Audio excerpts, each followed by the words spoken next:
aorta. And after the ascending aorta, you have the arc of aorta. The arc of aorta, you have three branches. On the right, you have your brachiocephalic. Middle, you have the left common carotid. And leftmost, you have the left subclavian artery.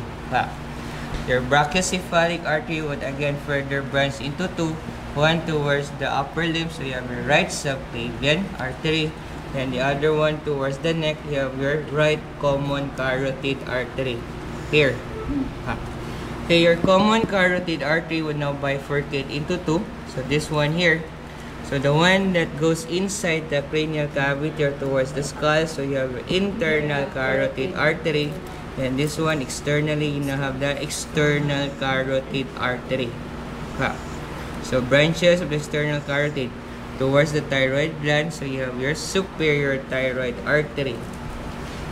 Then this one underneath sa imong mouth, so you have your lingual artery. And this one towards the face, so you have your facial artery. Towards the maxillary bone, so you have the maxillary artery. Towards the temporal bone, so you have your superficial temporal artery. Here, then at the levels sa occiput, you have occipital region, so you have your occipital artery. Okay, next, you have here your subclavian artery.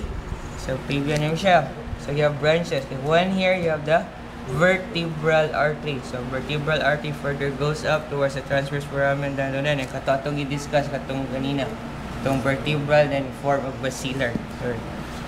Then another branch sa imong subclavian, you have this your thyrocervical trunk. Your thyrocervical trunk. So na siya yung branch. This one, you have your superficial cervical artery. Superficial. Then this one above the scapula. So you have suprascapular artery. So again, thyrocervical trunk. You have superficial cervical and suprascapular artery. And this one would be your costocervical trunk. Your costocervical trunk. And another branch of subclavian would be this going down. You have your internal thoracic artery. The internal thoracic artery. Okay, clear? Any questions? None? Okay, let's proceed sa vein.